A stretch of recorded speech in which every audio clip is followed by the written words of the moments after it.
On Friday, July the 9th at 8:30 p.m., Jared at the help desk of Acme Hospital received the first call that an employee could not access some important files. The first call rapidly became a deluge. Workers reported problems with their laptops. Various systems weren't accessible. All hell broke loose. All the symptoms were pointing to a cyber attack. So the help desk immediately escalated the problem and activated their protocol. They were shocked at how fast they lost control. Rapidly, the situation had spread from being an IT problem to being a hospital-wide health and business problem. Panic ensued. It took 30 minutes to reach the CIO, who was out for dinner for his daughter's birthday. He assembled his emergency team to assess and react. All but the most serious high-risk surgeries and medical procedures were delayed or canceled. Staff were forced to revert to pen and paper, texting, and even fax. They were in full crisis mode. Little did they know that a full recovery would take months. The hospital faced a terrible choice: either pay an enormous ransom or go through a painful and long process to restore their systems and data. The reputation and the future of the hospital were at stake. So, how did this happen? For this, let's go back a few months. T minus 3 months. On April the 10th, at 10:13 a.m., one of the hospital's servers was compromised through Microsoft's Remote Desktop Protocol, RDP.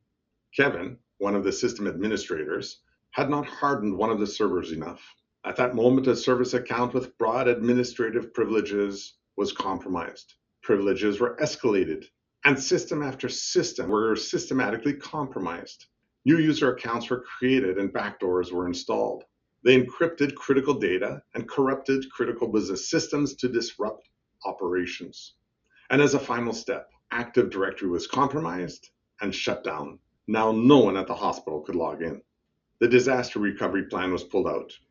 To their horror, they could not simply restore critical systems, as backups were so compromised they were in constant danger of being shut down again at any time. Restoring access and systems took weeks longer than planned. Unfortunately, this story is not unique. We are in an arms race. Attacks are omnipresent.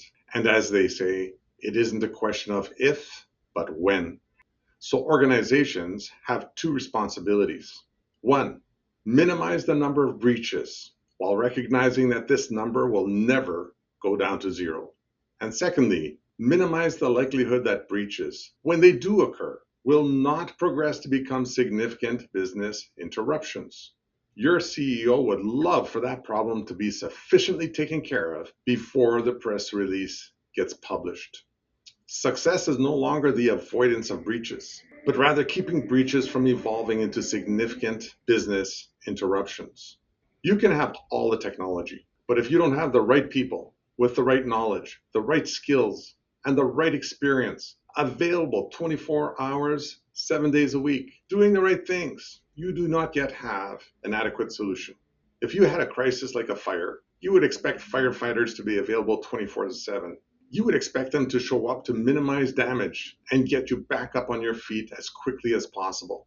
Firefighters are prepared for anything at any time. So when there is a fire, we call the fire department and we execute an emergency plan to protect the most important things while the firefighters go about their work. For the same reason, when there is a cyber attack, we need firefighters. I'm sure you have a disaster recovery plan for a major incident like a ransomware attack. But what really happens when the attack occurs? To quote Mike Tyson, everybody has a plan until they get punched in the mouth.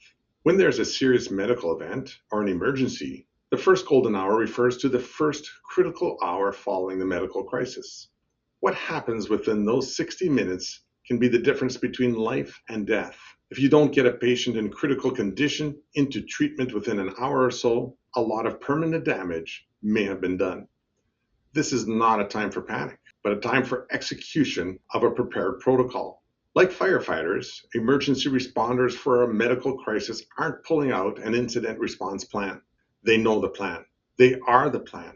They assess and they act. Emergency responders aren't thinking, what should be done first and second and third? They are prepared. They have a protocol in advance. They must be available. They must be trained. They must have all the necessary tools so when the incident happens, they save lives and give the best advantage to the patient for a full recovery. We believe the same principle holds true for a cyber attack. You need a protocol for the first golden hour to assess and act to save and restore your most critical systems. Your goal is to minimize business disruption. So, what must be done within 60 minutes? Well, we have designed a workshop that helps you to map out what you need in your incident response plan. And if you have a plan, we rapidly review it and then we help you to create a golden hour plan or protocol. What should be done in the first 60 minutes to achieve the objective of minimizing business disruption and then accelerating recovery? So, this isn't your disaster recovery plan. But this is your plan to avoid panic and to perform the necessary emergency interventions to put your company in the best possible place for a full disaster recovery. Just like that, golden hour following a medical emergency. And so we're offering to host an online workshop for you as an IT executive to create a protocol or a plan that's tailored to your needs of what you must do at your organization. What must you do in the first hour when a cyber attack occurs? What must be done T plus 15, T plus 30, T plus 45, T plus 60 minutes? And we do this with an acute focus on minimizing business disruption through a rapid response to get key systems in place so that your disaster recovery plan can go as planned. We have discovered that most IT departments are still discussing what should be done 4 hours later, and often much later than that. We would contend that you have lost a significant advantage by not having that golden hour response plan in place ahead of time. Your people must be ready to assess and act like emergency responders. And so I invite you to register yourself and your team for our free workshop that we are offering.